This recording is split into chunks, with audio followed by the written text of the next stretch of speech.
Como siempre, pues primeramente, darles un abrazo muy especial a cada uno de ustedes.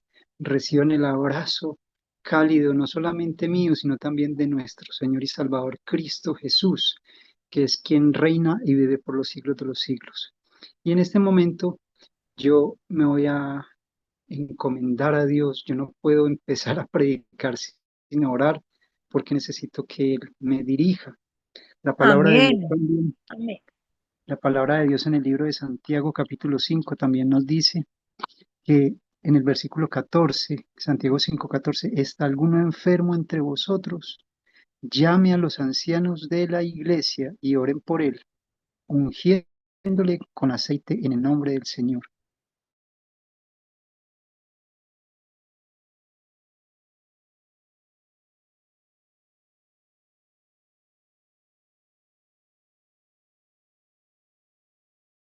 Se le apagó el micrófono, hermano, no sé, pero Ok, voy a volverlo a aprender y voy a volver a leer. Escucharon entonces que les envío un abrazo muy especial de parte mía, pero sobre todo el abrazo cálido de nuestro Señor Jesucristo. Espero que no se me apague el escuchamos micrófono. hasta donde leyó el versículo de Santiago Oh, 5:14. ok, Está ahí hermanito. escuché. Muy bien, hermanitos. Entonces, si se me apaga el micrófono, por favor me avisan. Muchas gracias por avisarme. Así que en este momento voy a orar y voy a hacer una petición muy especial por cada una de sus necesidades.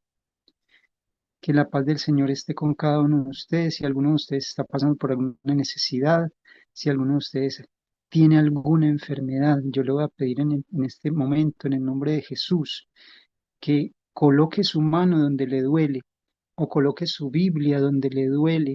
Si tiene allí a un familiar cercano que está enfermo y puede tocarle, coloque su mano sobre él o su Biblia y con fe vamos a elevar esta oración.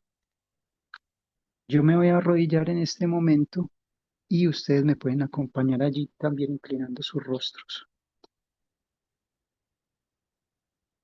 Oremos. Amante y buen Dios, que tú moras en lo alto y sublime del cielo, allá en tu trono de gloria, toda la honra, toda la majestad, todo el poderío son para ti por los siglos de los siglos, Señor. Gracias, querido Dios, por el privilegio que nos das de escuchar tu palabra, Señor, de poder abrir tu palabra, de tener este mensaje, Padre Celestial. Gracias, Señor, por ese privilegio que tenemos como pueblo, también de impartirlo a otras personas que no te conocen. Te pido que seas primeramente propicio a mí, Señor, porque hoy, como siempre, no queremos escuchar palabras de hombres aquí, sino queremos escuchar solamente tu palabra, Señor, y que esa palabra, Señor, sea viva y eficaz en cada una de nuestras vidas, Padre. Gracias, Señor, por el privilegio, pues, que nos das. Pero también sabes, oh Dios, que tenemos necesidades, que tenemos anhelos en nuestro corazón. Señor, tú conoces cada uno de mis hermanos que están aquí conectados. Tú conoces sus vidas, sus necesidades. Tú conoces sus anhelos, sus luchas, oh Padre. Si hay algún enfermito, Señor, que tú seas en este momento obrando en su vida de manera poderosa, si es tu divina y santa voluntad, porque sabemos, Señor, que tú quieres que nosotros tengamos salud y que prosperemos así como prospera nuestra alma. Pero también no conocemos tus tiempos, oh Dios. Por eso todo se hará conforme a tu divina y santa voluntad, oh Padre. Gracias, Señor, por tu misericordia y por tu amor. Y espero que en esta noche tú seas, pues, dándome la palabra que necesitamos cada uno de nosotros para que nuestra relación con el Señor Jesucristo pueda crecer. Todo te lo pedimos y te lo agradecemos en el nombre precioso del Señor Jesucristo. Amén y amén. Amén. Amén.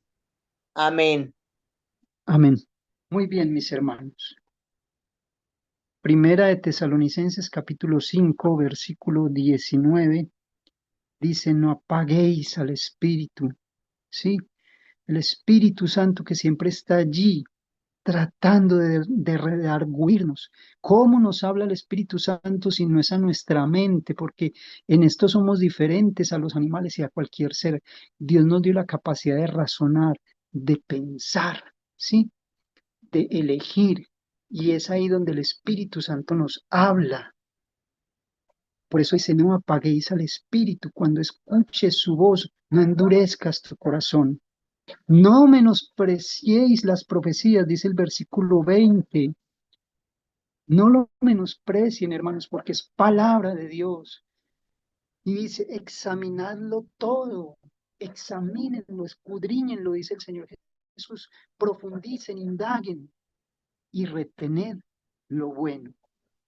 Entonces, es el mensaje primordial que debemos de tener en cuenta. Hoy nos vamos a enfocar en el capítulo 8 de Daniel. Para esto voy a compartir pantalla, si me permiten un momento. A ver aquí, si recuerdo cómo es que es esto. Me voy por acá, compartir y me voy a pantalla. Muy bien. Y me meto aquí y tenemos entonces la pantalla. Tenemos esta presentación que preparé para ustedes. Entonces, vamos aquí y les pregunto, ¿están viendo allí el cuadro que dice el santuario Daniel 8? Sí, Sí, mi hermano. sí se ve, sí se ve. Muy Amén. bien, hermanitos, Dios me los bendiga. Vamos a entender el marco histórico acerca de lo que es el santuario. Éxodo capítulo 25, versículo 8, cuando el pueblo de Israel estaba en el desierto, Dios quiso morar en medio de ellos. Y Dios les dijo, y harán un santuario para mí y habitaré en medio de ellos. Qué privilegio tan tremendo, hermanos, el saber que Dios quiere habitar en medio de nosotros y Él quiso habitar en medio de su pueblo. Hoy lo hace y está con nosotros a través de su poderoso Espíritu Santo. Pero hay algo importante. ¿Por qué Dios le dijo a Moisés que hiciera un tabernáculo donde habían una serie de sacrificios, donde con esos sacrificios se perdonaban los pecados, ¿verdad? ¿Qué prefiguraba esos sacrificios? Sino el sacrificio de Cristo mismo, ¿verdad? Pero había una serie de elementos que también después del altar de sacrificio encontramos, como el lavacro, luego ya dentro de la tienda que ven allí había un lugar especial llamado el lugar santo, ¿cierto? Donde habían tres elementos especiales y esto que les estoy diciendo aquí se los estoy diciendo así rapidito porque quiero que tengamos es la idea general de lo que era el santuario, pero ustedes deben de profundizar en eso. Todo eso lo encuentran en el libro de Éxodo. Y entonces allí en el lugar santo habían tres elementos que eran la mesa de los panes de la proposición, 12 panes, ¿cierto? Había también un candelabro de oro de 7 luces y había un altar de incienso. Más adentro, en el lugar santísimo, donde solamente entraba el sumo sacerdote una vez al año, estaba el arca del pacto, el arca del pacto, porque allí estaba el pacto de Dios con su pueblo. El pacto básicamente eran los 10 mandamientos que dice Éxodo capítulo 34, versículo 1, que Dios los escribió y los volvió a escribir. Éxodo 31, 18 y Éxodo 34, 1. Los escribió con su propio dedo. No tenemos tiempo, hermanos, de leer todo esto, pero quiero que entendamos. Cuando Moisés quebró las tablas porque vio al pueblo en idolatría, Dios le dijo a Moisés, hazte una vez más esas tablas, dice Éxodo 34, 1, y yo voy a volver a escribir lo que había escrito antes en ellas. Dios no le dijo a Moisés, mira, tú ya sabes qué fue lo que escribí, escríbelo tú. No, Dios dijo, voy a volverlo a escribir, porque esto es tan importante para mí que necesito volverlo a escribir. Y así fue. Dios no permitió que nadie más escribiera lo que había en esas tablas de piedra y fueron colocadas dentro del arca del pacto. Pero ese pacto no solamente eran esos 10 mandamientos, también allí había el maná. que representa a Cristo, ¿verdad? El pan de vida. Había una vara, que era la vara de Aarón, que reverdeció, que representa al Espíritu Santo. Y entonces, hermanos, en ese pacto la sangre jugaba un papel muy importante, es decir, el pacto básicamente era el evangelio que los hijos de Israel conocieron a través de este sistema del santuario. Y entonces en el evangelio o en ese pacto vemos que consta de dos elementos especiales que son la ley y la gracia, los mandamientos de Dios y la sangre preciosa de Jesús que cae sobre el propiciatorio o la tapa del arca, donde allí descendía la gloria de Dios como si fuera el trono de Dios mismo, ¿cierto? Y allí la sangre caía para expiar los pecados de los hijos de Israel. Ahora, hermanos, eh, vamos a adelantar un poquito aquí el santuario. Ahora entendamos algo, hermanos. Ese santuario que hubo en el desierto, pues llegó un momento que siempre era movido, ¿verdad? Es decir, se movía porque estaban en una peregrinación de 40 años que estuvieron ellos en el desierto, pero cuando entraron en la tierra nueva, es decir, cuando entraron en Canaán, entonces ahora Salomón hizo un templo y ese santuario dejó de ser movible o portátil, por así decirlo, y ahora entonces fue estable. Ustedes ven por allá en Primera de Samuel, Segunda de Samuel, cómo fue que Salomón construyó ese santuario o ese templo para Dios y la gloria de Dios descendía sobre él. Y entonces Dios prometió que estaría en medio de su pueblo, que cuando ellos oraran y miraran a Jerusalén, Él perdonaría sus pecados si ellos se habían alejado de Él. Y todas estas cosas, hermano, era una promesa muy hermosa para los hijos de Israel. Pero, como estudiamos ayer, el pueblo apostató, se fue en pos de ídolos, ¿cierto? Empezaron a adorar al sol y a la luna, al Dominus Invictus o el Lucifer romano, que era el mismo Baal, ¿sí? Y adorando a la llamada reina del cielo, Semiramis, que en las otras culturas era llamada la diosa Astarte. Y entonces nosotros vimos ayer que Dios los entregó, es decir, permitió que Nabucodonosor los invadiera, ¿sí? Y entonces ahora el pueblo estaba como cautivo. En el libro de Daniel nosotros vemos especialmente el capítulo 8, es el que vamos a estudiar en esta noche, encontramos que Daniel estaba en cautiverio.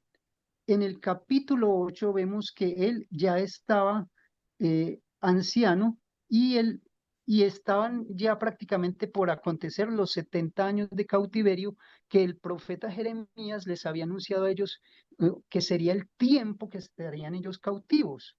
Voy a leer el capítulo 8 y voy a tratar de explicar lo mejor posible en el tiempo que me queda para que entendamos esto. Visión del carnero y del macho cabrío. Dice, en el año tercero del reinado del rey Belsasar, entendamos que todavía estaba en Babilonia y Babilonia estaba por caer, dice, me apareció una visión a mí, Daniel, después de aquella que había aparecido antes. Después de la visión que estudiamos ayer de las cuatro bestias, ¿verdad? Ahora aparece esta visión.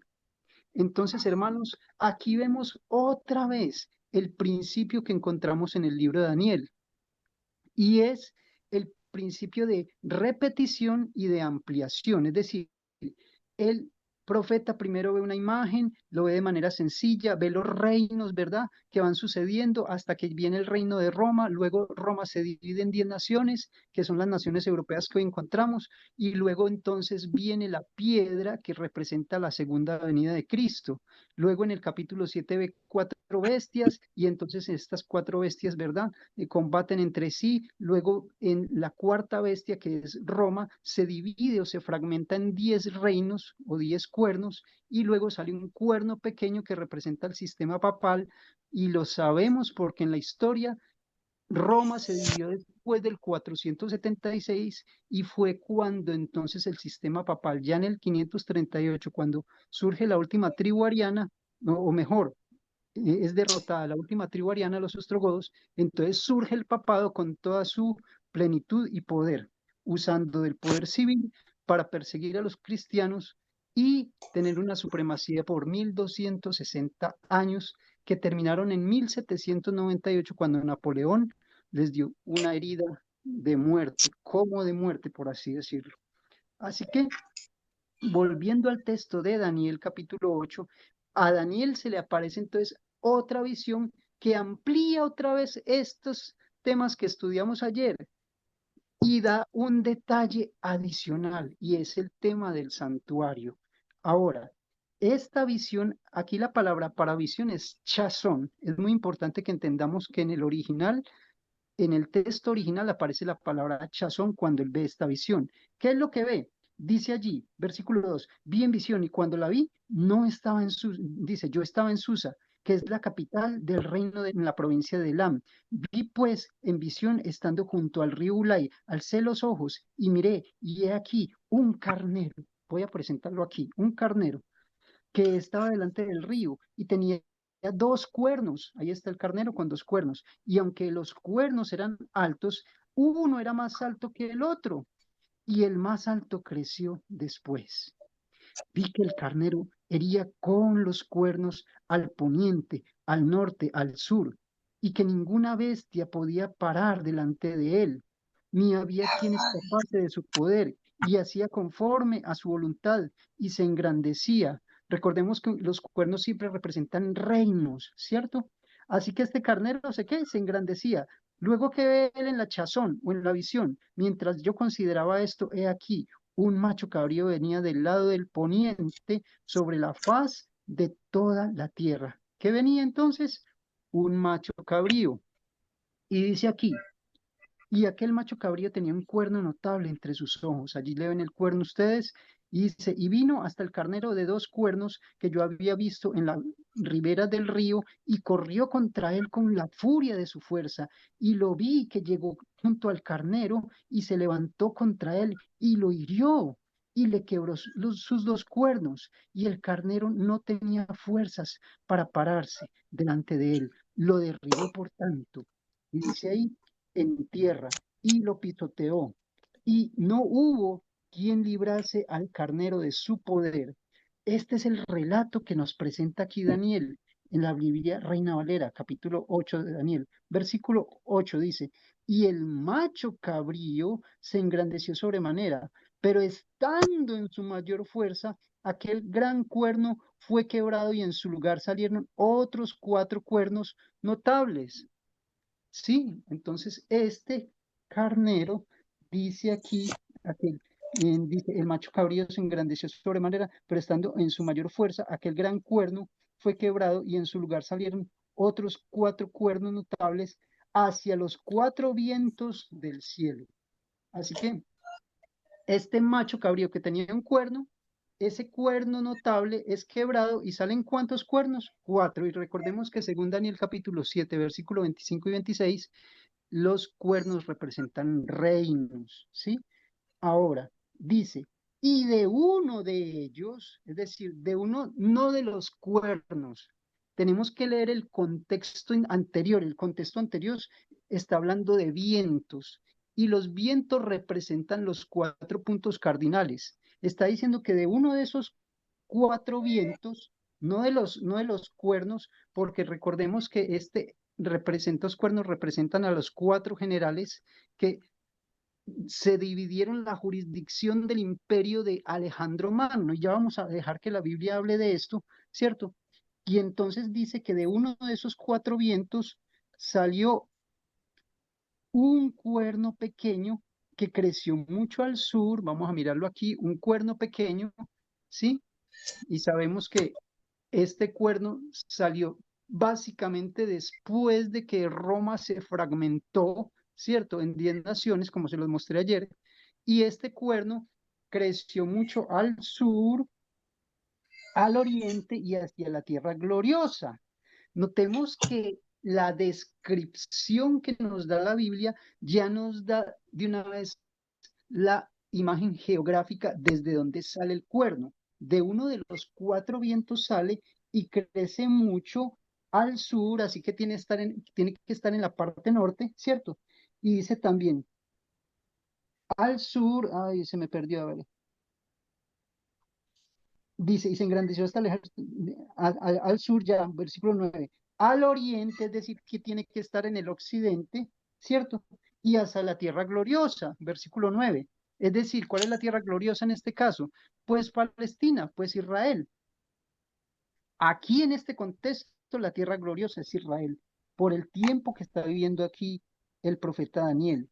Y dice, y se engrandeció hasta el ejército. Ah, este cuerno que miren de dónde sale, allí vemos la bota itálica, ¿cierto? Dice que este cuerno se engrandece hasta el ejército del cielo. Ah, el ejército del cielo. ¿Qué será el ejército del cielo, sino los hijos de Dios? Y parte del ejército y de las estrellas, recordemos que según Apocalipsis capítulo 1, voy a buscarlo por aquí rapidito, y el versículo, creo que es el versículo capítulo 1, versículo 20, las estrellas representan ángeles. Y recordemos que la palabra ángel viene del griego angelus, que significa mensajero. Así que se engrandece hasta el ejército del cielo y parte del ejército de las estrellas del cielo, es decir, de esos mensajeros de Dios, los echa por tierra y los pisotea. Aún se engrandeció contra el príncipe de los ejércitos. ¿Quién es el príncipe de los ejércitos? Sino aquel Cristo, nuestro Señor, el príncipe de paz, ¿cierto? El príncipe, el Mesías príncipe del cual habla el mismo profeta Daniel allí en el capítulo 9, que tendría que ser muerto, crucificado por nuestros pecados. Se engrandece contra el príncipe de los ejércitos, dice el versículo 10. Y dice, y aún el versículo 11, y aún se engrandeció contra el príncipe de los ejércitos y por él fue quitado el continuo sacrificio. La palabra sacrificio en el original no aparece, aparece solamente la palabra continuo. Los miembros eruditos que tradujeron la Septuaginta, ¿verdad? La Biblia Septuaginta, ellos consideraron que la palabra sacrificio debía ser añadida allí porque la palabra continuo era el tamid, o sea, el continuo sacrificio que hacían precisamente en el santuario. Pero la palabra continuo en sí quiere decir algo que es para siempre, ¿cierto? Continuo significa para siempre y en eso tenemos que recordar lo que Cristo hizo por nosotros, ¿cierto? Que hizo, según Hebreos capítulo 7, versículo 27, un sacrificio una sola vez y para siempre. Ese, ese sacrificio fue echado por tierra, fue quitado, ¿sí? Por eso hoy vemos que hay una, ¿cómo decir? Están falsificando, ¿verdad? Ese sacrificio que se hizo una sola vez y para siempre y sacrifican supuestamente miles de veces al Hijo de Dios, un sacrificio que inclusive él mismo, antes de hacerlo, le oró al Padre y le dijo, Padre, si quieres pasa de mí esta copa, pero que no sea mi voluntad, sino la tuya. Algo que quizás él como que no quería hacer sencillamente porque se separaba del Padre. Y hermanos, hacía caer en vergüenza pública al mismo Señor Jesús, como dice Hebreos capítulo 6 versículo 6. Ustedes pueden ir anotando ahí los textos que le voy dando, que yo me voy acordando aquí, para que ustedes vean lo que esto representa de echar por tierra ese continuo, es decir, ese sacrificio que Cristo hizo una sola vez y para siempre, según Hebreos 7:27. Y el lugar de su santuario fue echado por tierra, es decir, el santuario de Dios, el santuario de Dios, el sistema del santuario fue echado por tierra, la verdad fue pisoteada. Y como estudiamos ayer, ellos inventaron un sistema para que la gente no mire al cielo, sino que miren hacia la tierra, hacia ellos, para que busquen el perdón de pecados aquí en la tierra y no en el cielo. Echaron por tierra la verdad. Y dice que a causa de la prevaricación le fue entregado el ejército junto con el continuo, ¿cierto? Es decir, el continuo sacrificio, como dice aquí, la palabra sacrificio, repito, fue añadida y echó por tierra la verdad e hizo cuanto quiso y prosperó. Este cuerno que crece y que se extiende por todas estas partes del mundo engaña. La característica principal es el engaño. Dice el versículo 13, entonces oí a un santo que hablaba y otro de los santos preguntó a aquel que hablaba, ¿hasta cuándo durará la visión? Ay, aquí la palabra visión ya no es chazón, aquí la palabra es maré en el original. ¿Hasta cuándo durará la visión del continuo sacrificio y la prevaricación asoladora entregando el santuario y el ejército para ser pisoteados? ¿Hasta cuánto tiempo tendría que durar este engaño? ¿Hasta cuándo entonces tendría que la gente entender el mensaje que está en la palabra de Dios de que hay un santuario en el cielo? Algunas personas les cuesta ver que hay un santuario en el cielo. El Señor Jesús no está sentado allá en una nube como algunos se lo imaginan.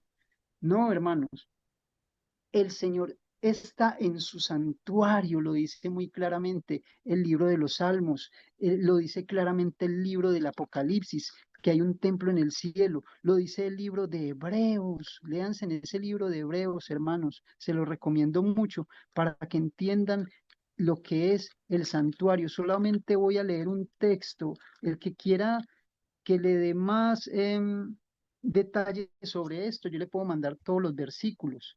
Dice el capítulo 9 de Hebreos, versículo 11, pero estando ya presente Cristo, sumo sacerdote.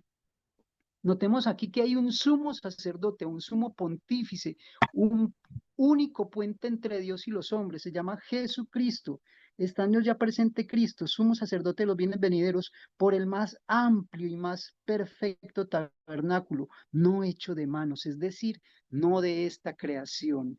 Está allí en el cielo como nuestro sumo sacerdote, como el mediador de este nuevo pacto, que en realidad es el mismo pacto, solo que con mejores promesas, hermanos. Ese es el Señor Jesús. Y esto fue lo que fue echado por tierra. Vuelvo y repito, en este sistema lo que han hecho es que la gente no mire para arriba, no mire hacia el trono de la gracia. El apóstol Pablo dice en Hebreos capítulo 4, acérquense confiadamente al trono de la gracia para hallar el oportuno socorro allí, ¿verdad? Acérquense a ese santuario, miren al cielo, allí está Cristo como nuestro intercesor, como nuestro abogado. Pero ellos qué hacen? No, miren aquí, aquí se les perdonan los pecados y hagan esto, esto y aquello, y recele a San no sé qué y a San no sé quién. Y entonces lo que hacen es que han echado por tierra la verdad y han prosperado con el engaño. Dice que en la pregunta que hace entonces el varón al otro vestido de lino, es decir, de blanco, ¿hasta cuándo durará la visión del continuo sacrificio y la prevaricación asoladora, entregando el santuario y el ejército para ser pisoteados? Versículo 13, versículo 14 del capítulo 8 de Daniel. Y él dijo, hasta 2300 tardes y mañanas, y entonces el santuario será purificado. Ah, esto Daniel no lo entendió. Dice el versículo 15, y aconteció que mientras yo, Daniel, consideraba la visión y dice, y procuraba comprenderla. Recordemos que aquí la palabra para visión es mare, no es chazón, no es lo de los carneros, macho cabrío, ¿verdad? Mientras él procuraba comprenderla, he aquí se puso delante de mí uno con apariencia de hombre, y oí una voz de hombre entre las riberas del Ulai, que gritó y dijo, Gabriel, enseña a este la visión. El ángel Gabriel, otra vez actuando aquí y ahora enseñando lo que significaba la visión. Vino luego cerca de donde yo estaba, y con su venida me asombré y me postré sobre mi rostro. Pero él me dijo, entiende, hijo de hombre, porque la visión es para el tiempo del fin. Cuando Daniel escucha esto, y recordemos que ellos estaban en cautiverio, estaban por salir de ese cautiverio, de esos 70 años de cautiverio, Daniel se desinfló, porque 2300 tardes y mañanas son creo que como 6 y pico de años, literales. Pero cuando el ángel le dice, no, Señor, esto es para el tiempo del fin, y como Jerusalén estaba destruida, y como el templo de Salomón estaba destruido, el santuario de ese estaba destruido, porque Dios lo abandonó por causa de que ellos se fueron en pos de ídolos, de la idolatría, se fueron a adorar el sol, la luna, todo esto, hermanos, entonces ahora él dice que se entristeció, se acongojó. Dice el versículo 18, mientras él hablaba conmigo, caí dormido en tierra sobre mi rostro, y él me tocó y me hizo estar en pie y me dijo, he aquí, yo te enseñaré lo que ha de venir al fin de la ira, porque eso es para el tiempo del fin. Si esto es para el tiempo del fin, es algo que nos compete a nosotros, hermanos, porque nosotros estamos viviendo en el tiempo del fin, porque sabemos que Cristo está por venir. Por eso es que es tan importante esta profecía. Dice el versículo 20, en cuanto al carnero que viste, entonces ahora el ángel le empieza a explicar, allí está, en cuanto al carnero que viste, que tenía 2 cuernos, estos son los reyes de Media y de Persia. Recordemos que él estaba en Babilonia, estaba por caer Babilonia, pero ya el ángel está diciendo, mire, va a venir el rey de Media y de Persia, se van a unir los 2 cuernos, ¿cierto? Y van a acabar con Babilonia. ¿Por qué era un cuerno más alto que el otro? Porque lo que les expliqué ayer, los medos eran más fuertes que los persas.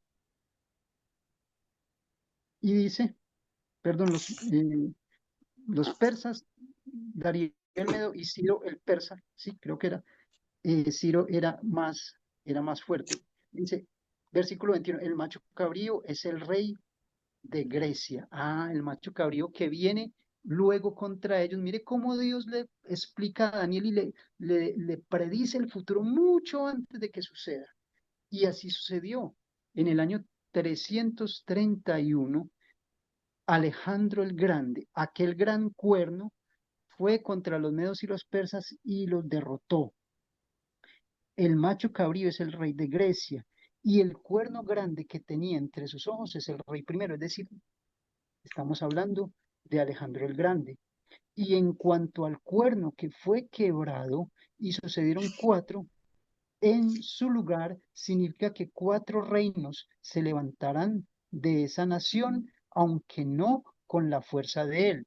Y nosotros sabemos que según la historia allí están los cuernos, ¿cierto? Los 4 cuernos que sucedieron al imperio de Alejandro, entonces que eran los 4 generales, Casandro, Lisímaco, Seleuco, Nicator, Ptolomeo de Vergetes, se dividieron el reino de Alejandro, ¿verdad? Donde al final quedaron el rey del norte y el rey del sur, los Seleucidas en el norte o Seleuco Nicator y en la parte sur los Ptolomeos o Ptolomeo Evergetes y de ahí para adelante ellos conquistaron también los reinos de los otros 2 generales.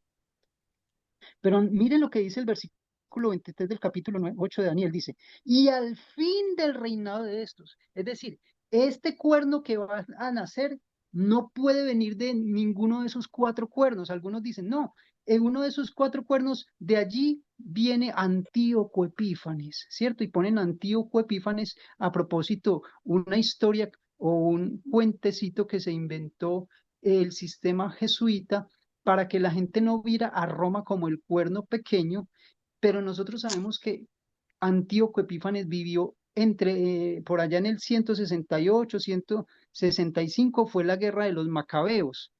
Allí es donde estuvo Antíoco Epífanes.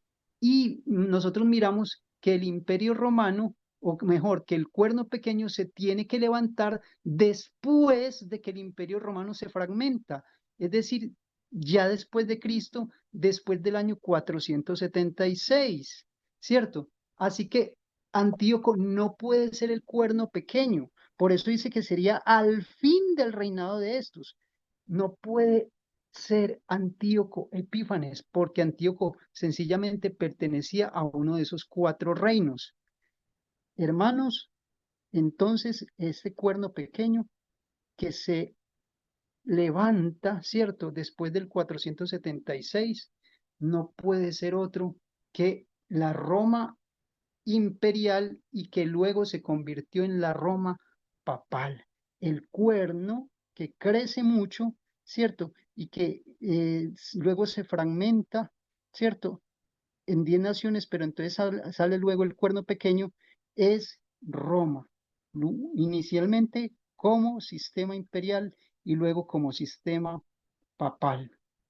Por eso dice, al fin del reinado de estos, cuando las transgresiones lleguen al colmo, cuando los transgresores lleguen al colmo, versículo 23, se levantará un rey altivo de rostro y entendido en enigmas, y su poder se fortalecerá, mas no con la fuerza propia, y dice que causará grandes ruinas y prosperará y hará arbitrariamente y destruirá a los fuertes y al pueblo de los santos. Y nosotros vimos esa profecía ayer, desde el 538 hasta 1798 tuvo hegemonía y entonces todos los que se le oponían, todos los que tenían una Biblia, eran llevados a la hoguera, no permitían que las personas leyeran la palabra de Dios. Fue una época de oscurantismo, fue algo tremendo. Dice que con su sagacidad hará prosperar el engaño, vuelvo y repito, lo que les dije al principio. La característica de este cuerno es que engaña, dice, prospera con el engaño en su mano y en su corazón se ensoberbecerá y sin aviso destruirá a muchos y se levantará contra el príncipe de los príncipes, pero será quebrantado, aunque no por mano humana. El hecho de que diga que no es por mano humana quiere decir que será hasta la segunda venida de Cristo que sería quebrantado, ¿sí? Que permanecerá hasta el tiempo del fin. Por eso dice, entiende, hijo de hombre, porque esta visión es para el tiempo del fin. Este poder, este cuerno pequeño, tiene que permanecer hasta el tiempo del fin, así como ayer lo mostramos en la imagen, el hierro y el barro mezclado, ¿cierto? El barro y el hierro, ¿verdad? El hierro hasta el tiempo del fin, hasta que la piedra cae de forma cataclísmica y entonces allí el barro, el hierro están gobernando en los últimos días de la historia de este mundo conjuntamente, junto con los 10 dedos, es decir, los 10 cuernos, las 10 naciones europeas. Es lo que hoy representa la ONU, Organización de las Naciones Unidas. Así que el engaño es la característica y hasta que Cristo venga vamos a tener esta cuestión. Y dice, la visión de las tardes y mañanas que se ha referido es verdadera. Y tú guarda la visión porque es para cuándo. Vuelve y él repite, para muchos días. Y dice que él quedó quebrantado, estuvo enfermo Daniel. ¿Por qué quedó quebrantado? Sencillamente porque no entendía la visión. Daniel estaba consternado porque estaba cautivo en Babilonia y porque él ya pensaba que se, se acabaría el imperio de Babilonia y vendría otro imperio y quizás entonces se daría un decreto para que ellos volvieran y reconstruyeran el templo. Pero cuando el ángel le dice que es para muchos días, él pensaba era en el santuario de la Jerusalén de acá, pero Dios se estaba refiriendo era al santuario del cielo. Y eso lo podemos ver, hermanos, de muchas maneras. Ahora, analicemos algo aquí. Sigo aquí en la diapositiva. Dios estableció el santuario para mostrar el plan de salvación. Yo les mostré al principio, ¿verdad? Cómo eh, estaba entonces allí el tabernáculo constituido, ¿cierto?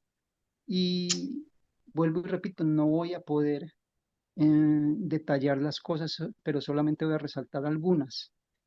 El santuario o tabernáculo estaba constituido entonces por un atrio o patio, que es el que vemos allí, y había una puerta, ¿cierto? Y dice que esta puerta estaba eh, constituida por tres cortinas, una azul, una púrpura carmesí, y, es decir, roja, una púrpura, perdón, que es la combinación del azul y el rojo, y la otra cortina era carmesí. Además había también el, la cortina blanca, ¿verdad? ¿Qué representaba esta puerta para entrar al tabernáculo? Ahora, nosotros tenemos que mirar qué fue lo que hizo el Señor Jesús cuando vino aquí a la tierra, ¿cierto? Cuando el Señor Jesús vino acá a la tierra, dice Lucas 1:78, que Él entra por la aurora o por el oriente, ¿verdad? Dice Lucas 1:78, por la entrañable misericordia de nuestro Dios, con que nos visitó, es decir, Dios nos visitó a través de Cristo, ¿verdad? Desde lo alto de la aurora, es decir, del oriente. Y nosotros sabemos que esa puerta estaba precisamente dándole la espalda al oriente cuando Dios le dice a Moisés que la construya, y allí entra Cristo, entra a la tierra, porque el atrio o patio representa a la tierra. Pero esa puerta misma representa a Cristo Jesús, cuando Él dijo en San Juan 19, yo soy la puerta, el que por mí entrare será salvo, y entrará y saldrá y hallará pastos. Cristo es la puerta de entrada al tabernáculo, al santuario de Dios. Esto es algo muy importante para nosotros como cristianos, saber que por eso Dios estableció este sistema del tabernáculo, del santuario, para que nosotros entendamos el plan de salvación. Pero cuando Cristo viene a la tierra, entonces Él hace un sacrificio, por eso ahí está el altar de sacrificios. Es lo primero que encontramos. Cuando el pecador entraba y llevaba su cordero, el mismo pecador, dice en Levíticos capítulo 1, creo que es el versículo 3, versículo 6, ustedes lo miran ahora, y entonces el mismo pecador degollaba al corderito que traía para que fuera él limpio de pecado. Y entonces el corderito moría en lugar del pecador, y el pecador se iba tranquilo para su tienda, ¿verdad? Sabiendo que su pecado había sido expiado por el corderito que llevaba. Pero esa sangre del corderito era untada en los cuernos de ese altar. Y entonces había dos sacrificios, uno que se hacía en la mañana y otro en la tarde, que el sacerdote hacía, y entonces el sacerdote entraba hasta el lugar santo, ¿sí? Y asperjaba esa sangre en el velo que dividía el lugar santo del lugar santísimo, para que así entonces esos pecados fueran transferidos al santuario. Esto es algo muy importante. Dios mismo, la presencia de Dios estaba allí, y Dios mismo estaba llevando los pecados del pueblo. Cristo hizo ese sacrificio por nosotros cuando murió en la cruz. Pero dice Romanos en el capítulo 6 que Cristo luego resucitó. Antes de entrar al santuario había un lavacro donde los sacerdotes se lavaban.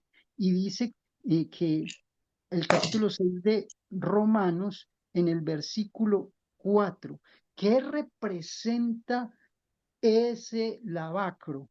Dice, porque somos sepultados juntamente con él para muerte por el bautismo. Ese lavacro representa el bautismo, a fin de que como Cristo resucitó de los muertos por la gloria del Padre, así también nosotros andemos en nueva vida. Ese lavacro representa la resurrección, representa el bautismo, pero también la resurrección, porque somos resucitados a una nueva vida. Cristo resucitó. Entonces notemos todo el proceso de lo que Cristo hace aquí en la tierra. Entra por el oriente, entra y entonces hace un sacrificio y luego resucita. Son pasos que nosotros también tenemos que seguir. Entrar por la puerta que es Cristo, hacer el sacrificio. Por eso dice Romanos capítulo 12, versículo 1, os ruego, hermanos, por las misericordias de Dios, que presentéis vuestros cuerpos en sacrificio vivo, santo, agradable a Dios, que es vuestro culto racional. Nos presentamos delante de Dios y entonces nos bautizamos y resucitamos a una nueva vida, hermanos. Estos colores son muy importantes. El azul representa la ley de Dios. Si ustedes leen Números 15, 37 al 41, entenderán que las vestiduras de los sacerdotes tenían el color azul como recordación de que de la ley de Dios, ¿verdad? El rojo representa el pecado. Y dice Isaías 1:18, si vuestros pecados fuesen rojos como el carmesí, serán como blanca lana. Pero el púrpura es la combinación de estos dos colores y representa a Cristo Jesús. Ustedes recuerdan en Juan capítulo 19, versículo 2, que ellos se repartieron esas vestiduras que eran de Cristo y que eran púrpuras, esa capa de Cristo. Entonces el pecador no podía entrar por el velo que era de color azul, porque era un transgresor de la ley. No podía entrar por el velo rojo, porque era un pecador y él mismo no podía justificarse. Así que el pecador debería de entrar por el velo color púrpura que representa a Cristo como nuestra única esperanza de salvación. Qué hermoso es saber todo esto del sistema del santuario. Y entonces cuando Cristo asciende al cielo, ¿verdad? Entra al santuario celestial. ¿Qué era lo que había en el santuario aquí en la tierra? Había un candelero, ¿verdad?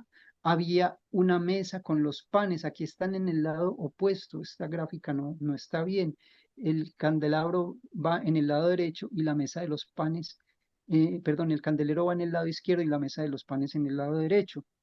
Y luego estaba el altar de incienso. ¿Qué representan estos tres elementos? Sino lo que hace el cristiano mismo, ¿verdad? Cuando se convierte a Cristo, empieza en un caminar, ¿cierto? Y entonces ese candelero representa que somos la luz del mundo, que Cristo es la luz del mundo. Todo esto apunta a Cristo, pero también nosotros nos volvemos cristicos o cristianos en miniatura, Cristos en miniatura, porque entonces ahora seguimos a Cristo y entonces nos convertimos en seguidores de Él, luz del mundo. El pan representa también la palabra de Dios, representaba a las 12 tribus de Israel, pero también representa la palabra de Dios, ¿verdad? Cristo es el pan de vida también. Entonces, allí está la mesa de los panes como un trono, ¿verdad? Para el pueblo de Dios, representa el reinado del pueblo de Dios. Y también está el altar de incienso que representa las oraciones.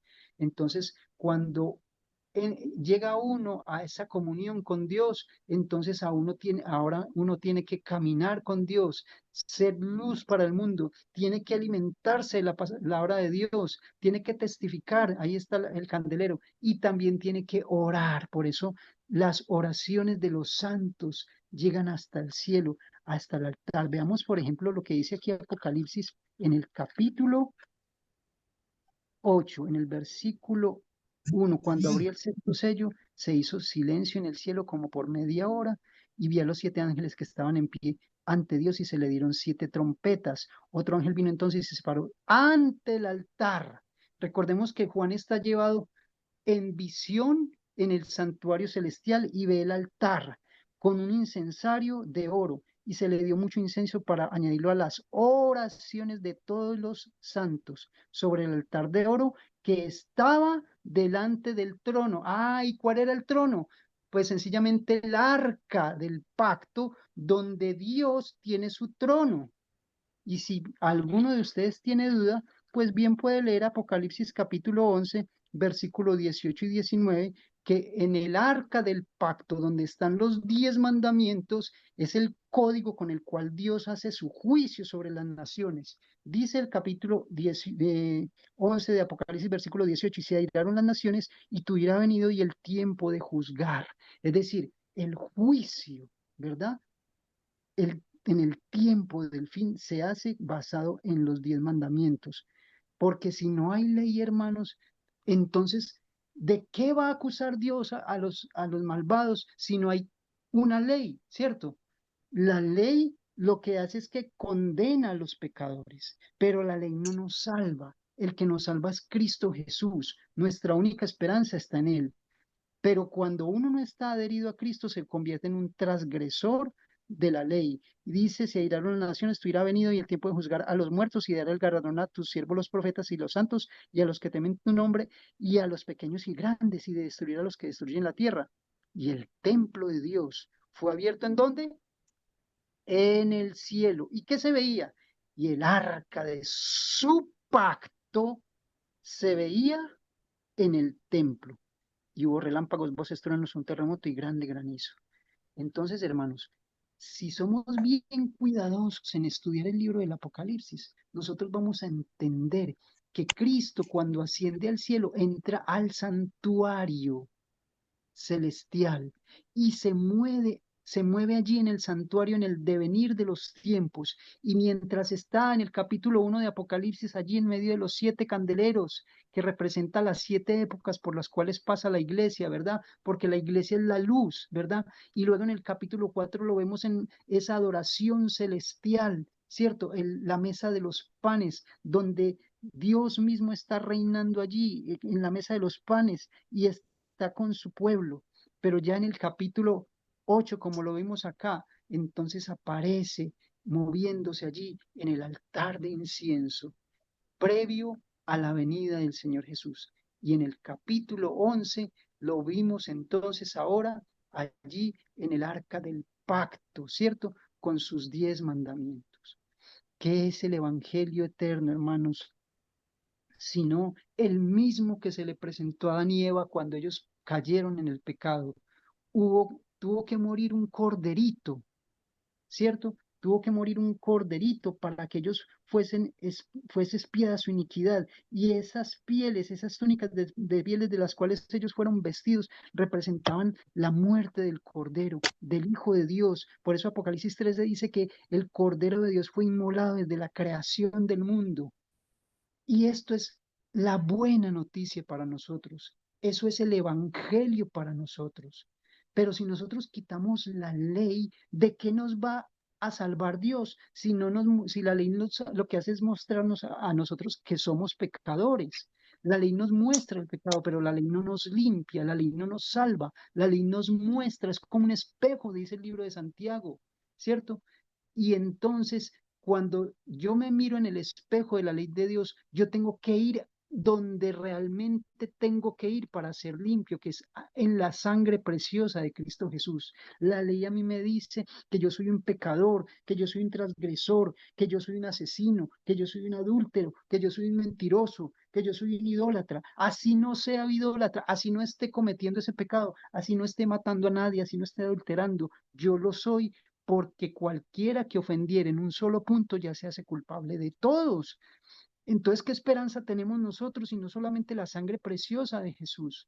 Y entonces ahora cuando nosotros entendemos esto, entonces nosotros reconocemos a Cristo como nuestro único Salvador, como nuestra única esperanza, y vamos a Cristo, y Él con su sangre preciosa llega hasta la misma arca del pacto, que es el trono de Dios, el propiciatorio, y presenta su sangre como era presentada aquí en el santuario terrenal, como el cordero inmolado, y entonces con su preciosa sangre, dice Primera de Juan capítulo 2 versículo 4 si no estoy mal, es textos que no tengo aquí separados, pero creo que es. Y dice entonces que Él es la propiciación por nuestros pecados. Por eso mire las palabras tan certeras. Es el capítulo 2 versículo 2 y Él es la propiciación por nuestros pecados, y no solamente por los nuestros, sino también por los de todo el mundo. Todos aquellos que se acercan hasta el santuario celestial, que llegan hasta el mismo lugar santísimo, que reconocen la ley de Dios, los 10 mandamientos escritos con su propio dedo como vigentes, y entonces dicen, Señor, yo soy pecador, pero tú eres mi única esperanza. Y entonces, ¿Cristo qué hace? Nos viste de su justicia y empezamos en un caminar cristiano, y entonces ahora Él nos ayuda para que por su gracia, por su amor, por la compañía de su poderoso espíritu, entonces nosotros podamos andar en nueva vida. Así que son mentirosos aquellos que dicen que no podemos andar en nueva vida sin pecar, porque todo lo puedo en Cristo porque Él me fortalece, porque el apóstol Pablo dice, sean imitadores de mí como yo de Cristo. Porque Apocalipsis capítulo 12, versículo 17 dice que el dragón se airará contra los que guardan los mandamientos de Dios. y tienen el testimonio de Jesús, que es su palabra. ¿Ven, hermanos? Entonces, ¿por qué Satanás se ha empeñado tanto en que nosotros no llevemos los pecados hacia el santuario celestial? En que la gente mire a Roma como la esperanza, como la iglesia que la única que puede hacerlos a ellos salvos. ¿Por qué ellos han ridiculizado la Biblia durante tantas edades? Y ustedes pueden ver cada domingo cuando esos hermanos salen a misa y ninguno lleva una Biblia en su mano. Y ahora ven cómo ahora Satanás toma de sus instrumentos personas como el sacerdote Luis Toro para ridiculizar la palabra de Dios. Y entonces las personas sencillamente dicen, ¿para qué la Biblia? Y cuando llegó el Evangelio a muchas naciones, al principio apedreaban a las personas, a los cristianos, por llevar una Biblia. Y muchos hasta les daba pena llevar Biblia. Cuando dice el apóstol Pablo que no me avergüenzo del Evangelio porque es poder de Dios para salvación a todo aquel que cree, al judío primeramente y luego al griego, es decir, para todos es la salvación. El sistema del santuario no era solamente para los judíos, era para todos. Mi casa será llamada casa de oración para todos los pueblos, dijo el Señor Jesús. Hermanos, ojalá estemos entendiendo esto porque es realmente muy hermoso. El enemigo entonces ha atacado el santuario, ¿sí? Y el santuario en el tiempo de Daniel estaba destruido. Así que ese ataque fue directamente al santuario de Dios. Hoy ese santuario tampoco existe. Luego de que ellos llegaron, y de mañana vamos a ver eso en la profecía de las 70 semanas, ellos volvieron a reconstruir el santuario que ya ahora era el templo de Zorobabel. En el año 408 terminaron de reconstruirlo y ellos lloraron. Ellos lloraron porque ese santuario no era lo mismo que fue el templo de Salomón. Sin embargo, Dios le prometió a través de Nehemías y les dijo, miren, ese santuario va a tener una gloria mayor que la que tuvo el templo de Salomón, porque Cristo mismo, la gloria de Dios, estaría en medio de él. Sí, unos años más tarde, hermanos, cuando Cristo anduvo allí en Jerusalén, pero ese santuario fue destruido en el año 70 por Roma. ¿Y qué santuario quedó? La profecía decía que esa visión era para el tiempo del fin. Así que no se puede referir al santuario de aquí de la tierra, porque ese santuario está destruido en este momento y hoy en día se promueve por el movimiento sionista de que ese templo tiene que ser reconstruido.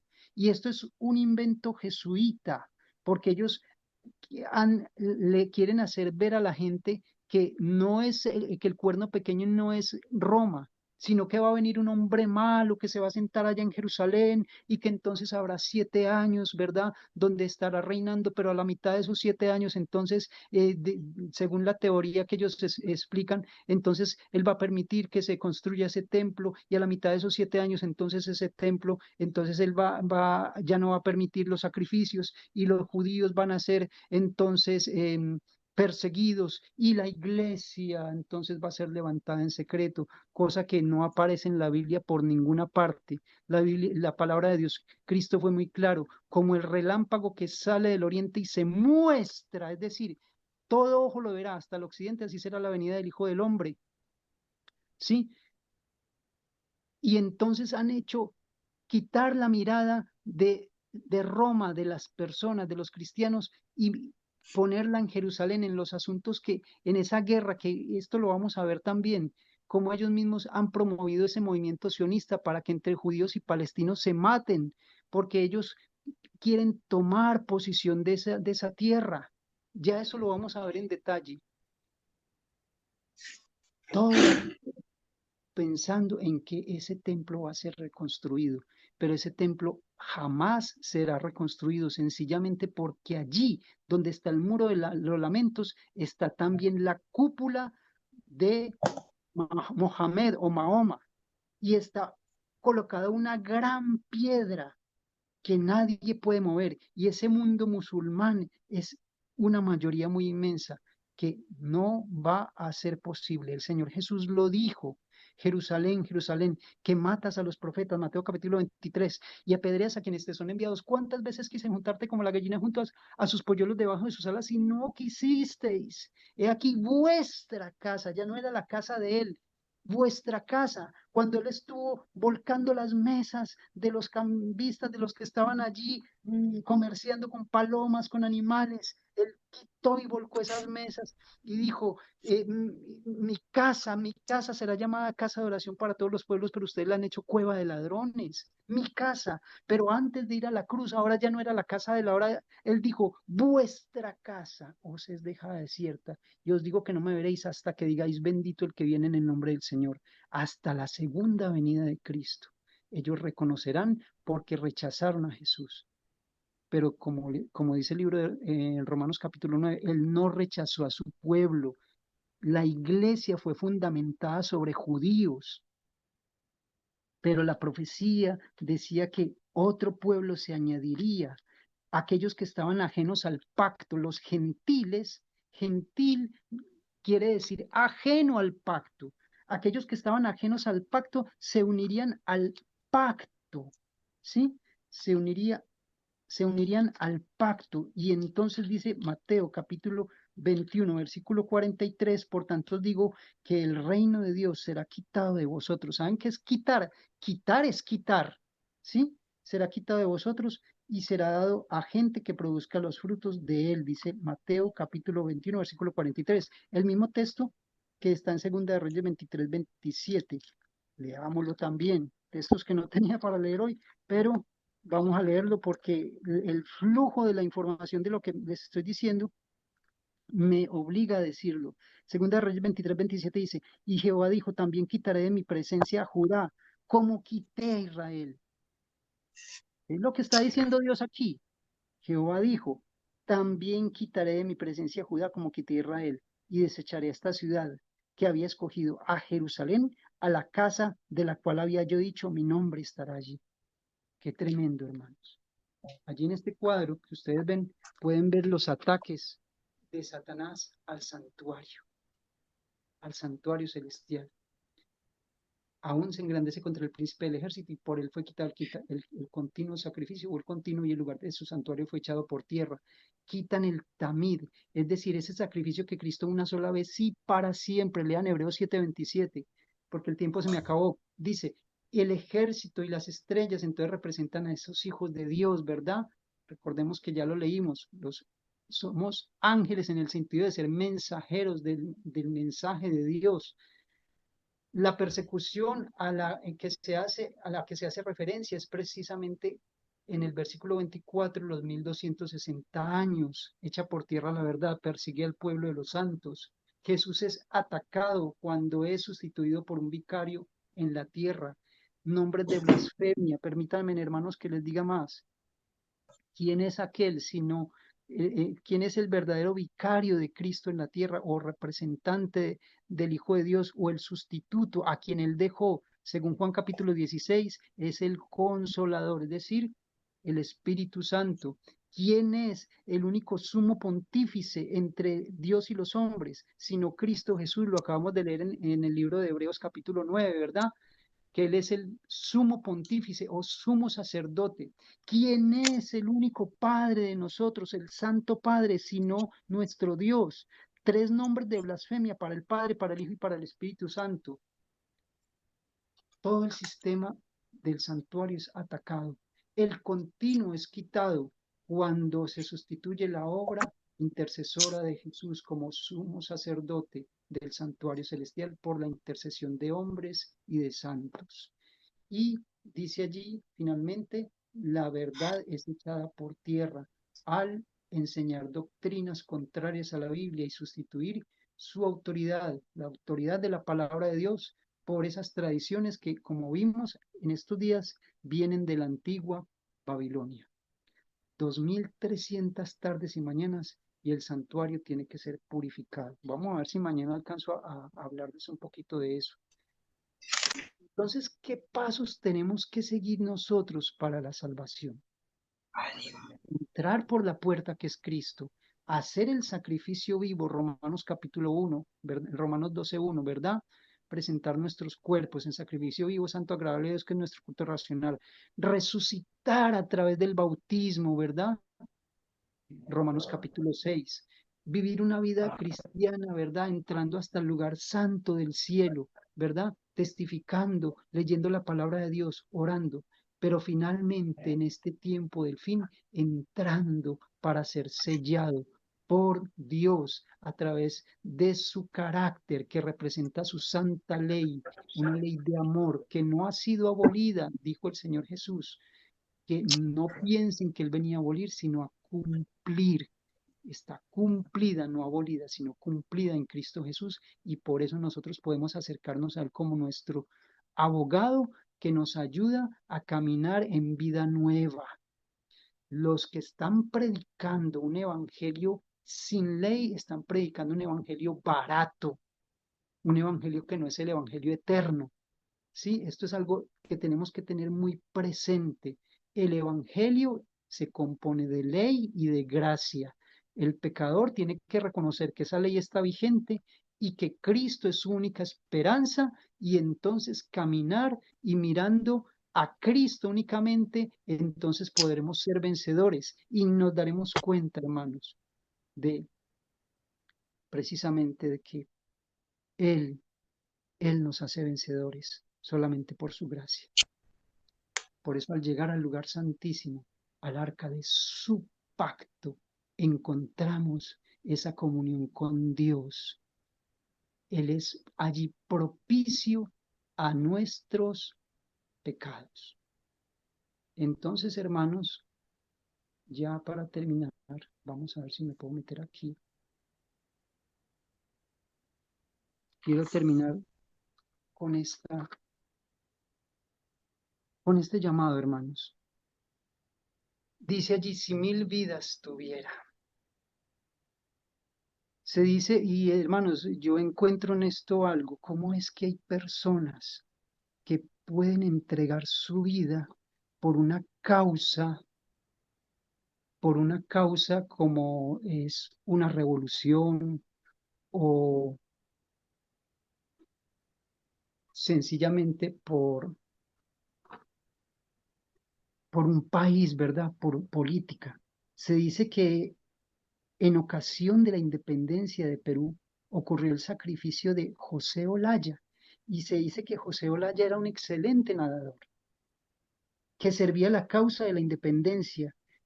Sucre necesitaba comunicarse con los patriotas en Lima y quería conocer los movimientos de los realistas, y Olaya era el portador de esos mensajes. Así él lleva de manera escondida los mensajes, nadando, dice que 15 kilómetros entre Chorrillos y Lima. Esta ruta estaba muy vigilada, así que era un riesgo muy grande el que corría él. Y el 27 de junio de 1823, cuando llevaba una carta a Sucre para Narciso de Colina, Olaya fue descubierto, y dice que él arrojó las cartas.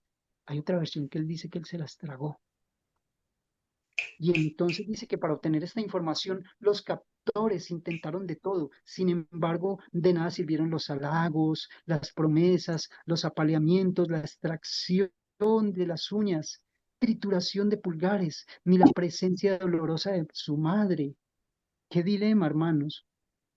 Escoger entre el afecto entrañable de la madre o la seguridad de los patriotas. Era preferible que su madre lo llorase muerto a que se avergonzara de verlo vivo y traidor.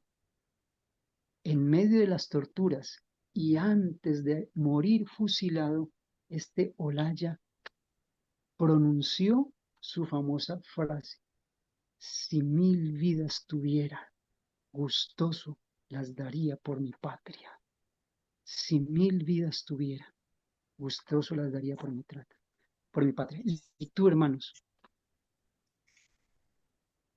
como Olaya, ¿estás dispuesto a dar tu vida por la causa de Cristo? ¿Qué tanto estamos nosotros dispuestos a dar por Cristo Jesús, que vino desde el cielo, se vino aquí a la tierra, que implementó todo este sistema del santuario y que ahora al mostrárnoslo porque este es el evangelio verdadero y ahora Él está en el cielo mostrando cómo es esto. Todo lo que Cristo Jesús hizo al dar su vida, ¿qué estamos nosotros dispuestos a hacer por Él? ¿A qué costo podemos nosotros estar dispuestos a vivir por Él, hermanos? ¿Cuánto de nosotros queremos dar en sacrificio de nuestra vida por causa de Jesús? Saben, hermanos, el Señor Jesús tal vez no nos pida que moramos por Él, pero ¿saben algo? El Señor, el Señor sí quiere que por lo menos vivamos para Él. ¿Cuántos de nosotros queremos hoy entregar nuestra vida en sacrificio vivo y agradable a Dios? ¿Cuántos de Amén. nosotros queremos Amén. vivir por Él? Amén. Que así sea, mis hermanos. Que Dios me los bendiga. Perdonen si hoy abusé un poquito de su tiempo. Esta profecía es muy larga, quedan muchas cosas. Amén, hermanita.